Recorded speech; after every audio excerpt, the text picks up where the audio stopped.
아멘. 우리 하나님 말씀 같이 봅니다. 오늘은 시편 119편 17절에서 24절까지 우리 한 절씩 교독하겠습니다.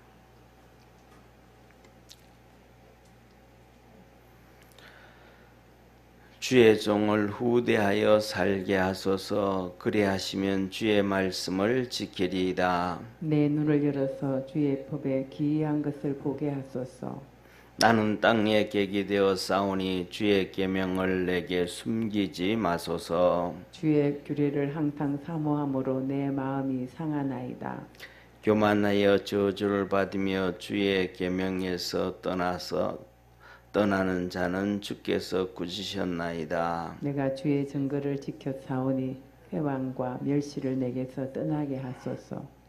방백들도 앉아 나를 해방하여 싸우나 주의 종은 주의 율례를 묵상하였나이다. 주의 증거는 나의 즐거움이요 나의 모산이이다. 아멘. 아멘. 예, 이 시편 119편은 이렇게 음률을 따져서 알파벳에 맞춰 갖고 이렇게 하나님 앞에 찬양했다. 그렇게 제가 말씀을 드렸습니다. 자, 다시 한번 이번 기회에 히브리어는 이렇게 생겼구나 하고 한번 보는 시간 갖도록 하겠습니다. 이거는 이렇게 해서 첫 기역과 같은 알렙입니다. 알렙. 그래서 이거는 뭐냐 하면 알렙이고 그 다음에 두 번째는 이렇게 베트입니다. 그 다음에 오늘 세 번째 시간인데 오늘은 이걸 이렇게 기멜이다 그럽니다. 기멜. 그런데 이렇게 오늘 왼쪽에 있는 것들 전부 다 이렇게 핑크색으로 되어 있는 거 있잖아요. 이거 전부 다 똑같습니다. 말씀과 유래와 균례와 법도와 도 이런 단어들을 다 이것들을 통해 가지고 하나님이 우리를 후대해 주시고 축복해 주신다. 이 말씀을 지켜갈 때, 자, 그런데 여기서 보면 우리가 하나 가지 더 알아야 될 걸, 우리가 이제 세종대왕이 우리 한글을 만들었잖아요, 그죠? 한글을 만들었을 때 기역, 니은, 디귿, 리을, 미음, 비읍 하는 이 모든 것들이 입 구강에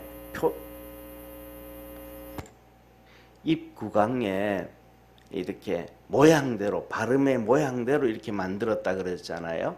그래서 우리가 입의 구강의 모양대로 기역, 니은, 디귿, 리을, 미음, 비읍, 이응, 이렇게 이응 할 때도 동그라미잖아요, 입이요. 그렇게 만들었는데 히브리어는 이것이 또 그렇지가 않습니다. 어떤 의미를 가지고 있냐면 모양대로 되어진 것이 아니고 그것의 의미를 가지고 있습니다.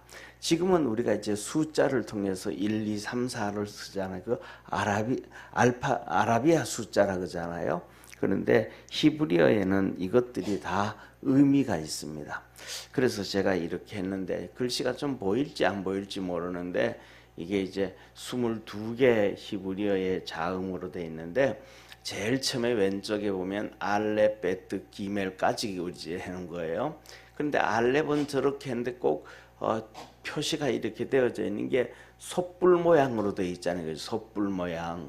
왼쪽에 이렇게 사선 긋고 이렇게 점을 치는데 솥불처럼 모여 있는 거 있잖아요.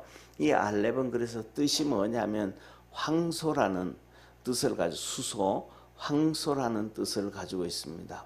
그런데 그 의미는 또 숫자로는 1입니다. 그러니까 이 모든 이렇게 알파벳이 알렙, 베트, 기멜 하면서 알렙은 1이고 베트는 2고 기멜은 3이고 그 다음에 또 달렛은 4고 해는 5고 와우는 6이고 이렇게 순서가 있으니까 위에 있는 것 이렇게 보면 여기서 보면 단어를 하나를 보면 이게 몇 번의 숫자를 얘기하는 건지 알잖아요. 그러니까 단어 하나를 딱 보면 이게 다 합치면 1, 7, 8, 10 하면 이게 숫자가 나오잖아요. 그 다음에 한 문장을 다 합치면 숫자가 한 1000 이상 이렇게 나올 수 있잖아요. 그러면 쉽게 말하면 이게 눈으로 머리가 이렇게 숫자에 밝은 사람은 그냥 이걸 읽는 게 아니고 쭉 눈으로 보면 이게 숫자로 보이는 거예요. 그래서 한 문장이 다 예를 들어서 1750이다 그러면 1750으로 딱 떨어지면 이거는 뭐냐 하면 한 문장이 틀린 게 아닌 거예요. 그래서 숫자가 1이라도 틀려지면 내용이 숫자가 글씨가 같다는 거에 틀리다는 거예요.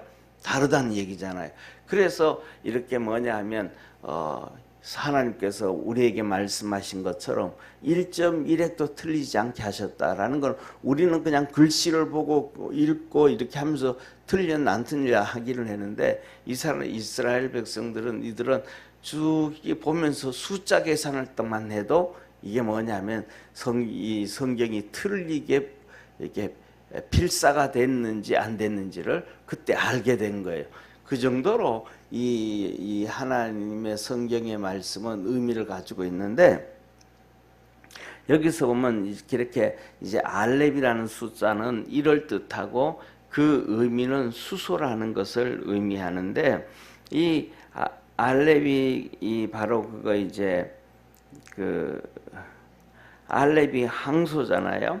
항소기 때문에 일반적인 의미는 수소, 황소라는 의미를 가지고 있지만 신앙의 의미는 하나님 앞에 번제다 이런 의미. 그러니까 우리가 하나님 앞에 수소로 번제를 드리잖아요. 그러니까 암소로 번제를 드리지는 않아요. 하나님 요구하지 않아요. 왜냐하면 암소는 죽고 나면 새끼를 못 놓잖아요. 그러니까 항상 수소, 수염소, 그 다음에 수양 이렇게 갑니다. 왜냐하면 쉽게 말하면 암소 10마리에 수소 1마리만 있어도 되잖아요. 그러니까 그러니까 양도 똑같은 거예요. 암양 10마리에 순양 1마리가만 있어도 된단 말이에요.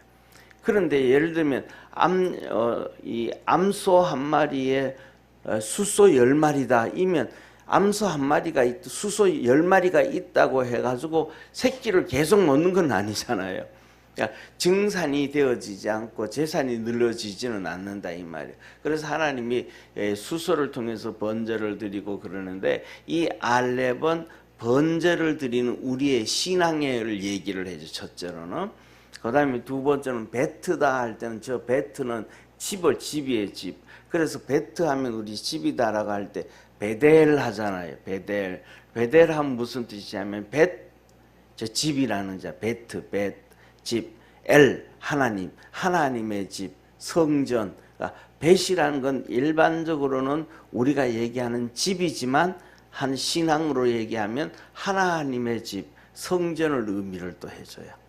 그 다음에 세 번째는 오늘 본문 말씀 읽는 건 보는 건데 저 기멜이잖아요. 저 기멜을 이렇게 보면 어떤 모습이 느껴져요? 우리가 한자를 볼 때는 뜻글자라 그러잖아요. 그래서 이제 상형 문자로부터 시작해가지고 뜻글자가 형성되는데 저 기멜 같은 것도 보면 이렇게 사람이 무릎 꿇고 앉아 있는 것처럼 보이잖아요. 기멜이 저 보세요. 여기서도 보면 이게 이렇게 좀 크게 나왔나?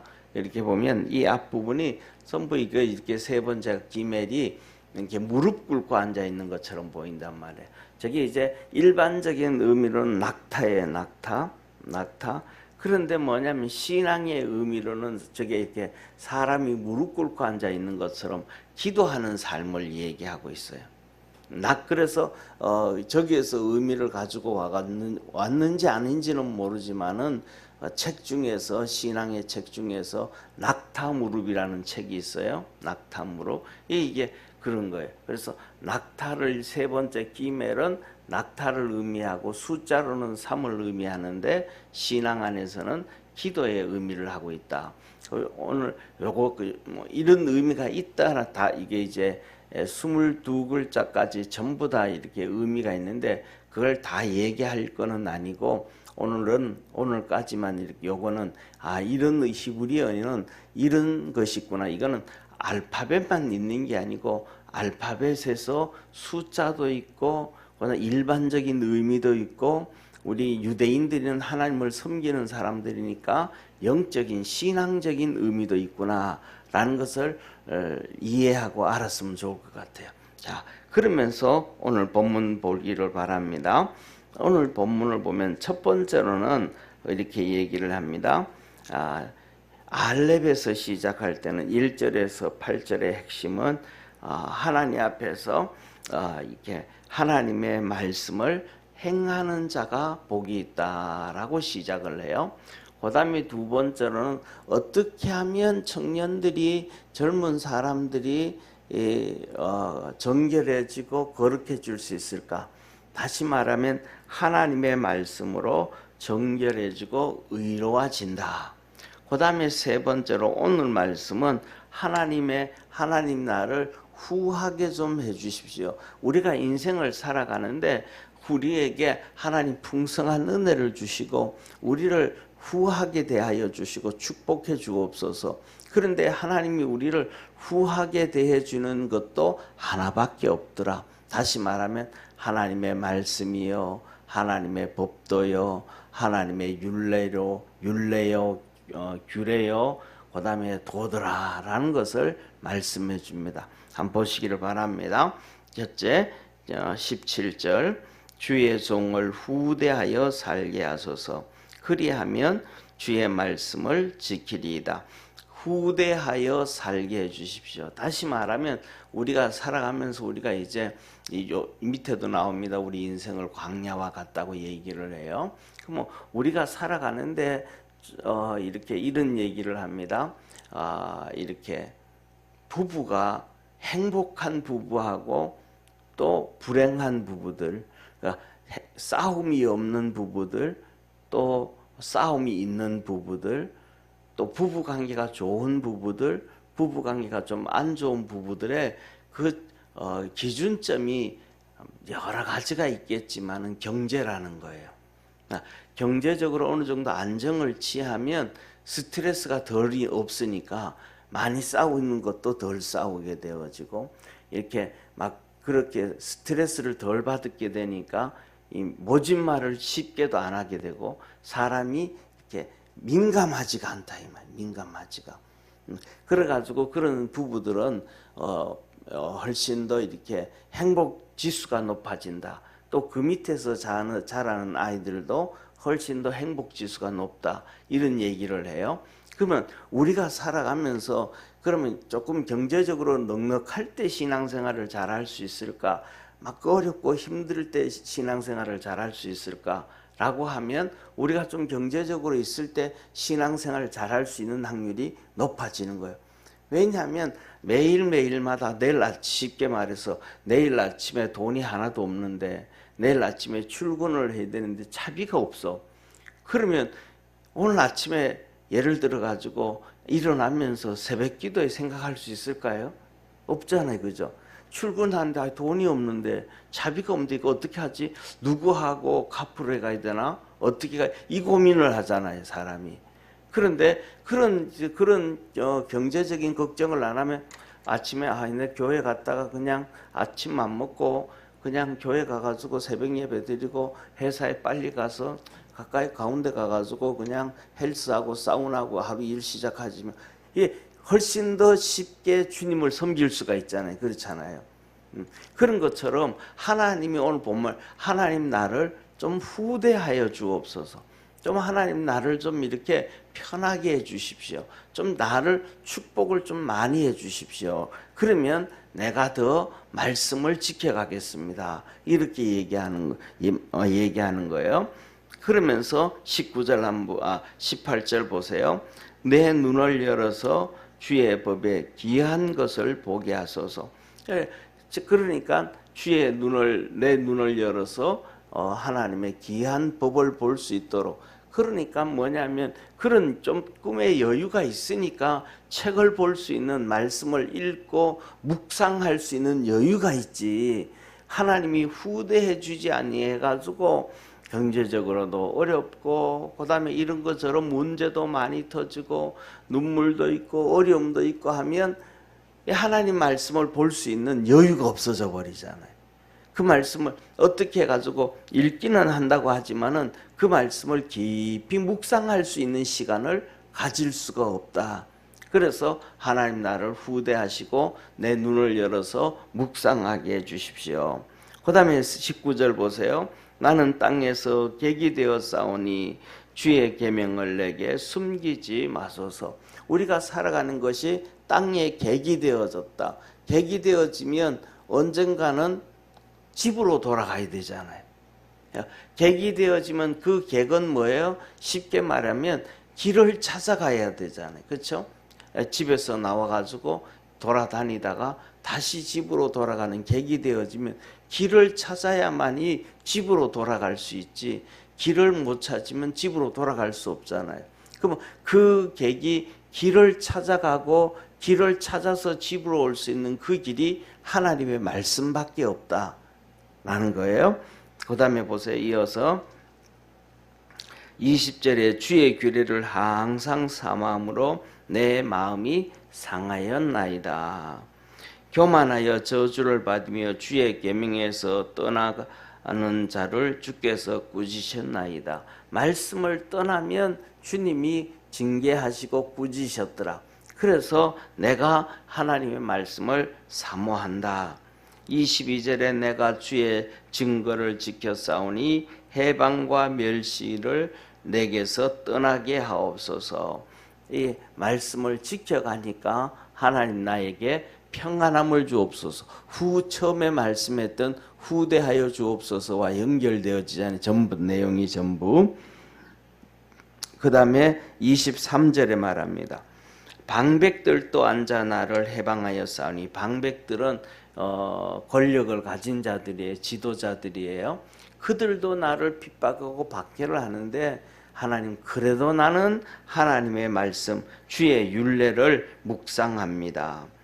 예. 그리고 24절에 주의 증거는 나의 즐거움이요 나의 모산이다 하면서 말씀 붙잡고 가는, 그 말씀을 통해 가지고 우리가 하나님에게 후대함을 입고 말씀을 통해서 광약길을 객으로 살아가는 그 길을 종으로 살아가는 그 길을 하나님 인도해 주옵소서 하고 간구하고 기도합니다.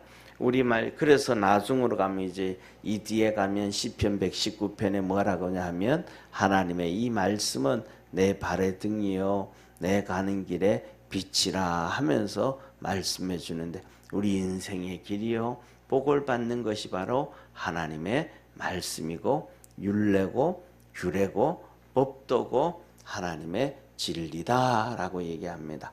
하나님 말씀을 통해서 주님과 동행하는 우리 축복의 성도 되기를 바랍니다. 기도하겠습니다. 전능하신 하나님 아버지, 오늘 17절에 말씀합니다.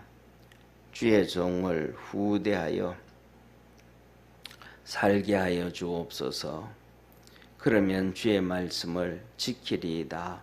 하나님께서 우리를 축복해 주시고 후대하여 주시고 은혜 베풀어 주시면 우리가 더 주님 섬기기가 쉽습니다 라고 고백을 하며 우리에게 은혜 주시고 축복해 주시기를 아버지 하나님, 오늘 이 본문에서 말씀을 합니다. 우리 모든 성도들 새벽마다 나와서 하나님 앞에 간구하고 엎드리고 기도합니다.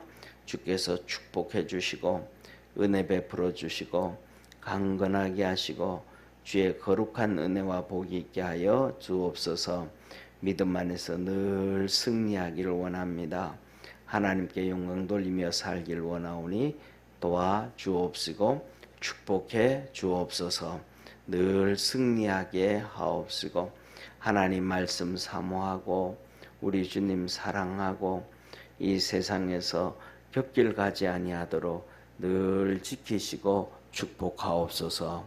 오늘 새벽에도 하나님 앞에 나와 간구하고 기도할 때에 하나님께서 하늘 문을 여시사 믿음의 성도들에게 강건한 은혜 주시고 가정에 평안함을 주시고 교회에 하나님 부흥을 주시고 하나님 영광 받아 주옵시고 이 나라를 축복해 주시고 지켜 주옵소서. 구원하신 예수님의 이름으로 기도드립니다. 아멘. 하늘에 계신 우리 아버지여, 이름이 거룩히 여김을 받으시오며 나라에 임하옵시며 뜻이 하늘에서 이룬 것 같이 땅에서도 이루어지리다.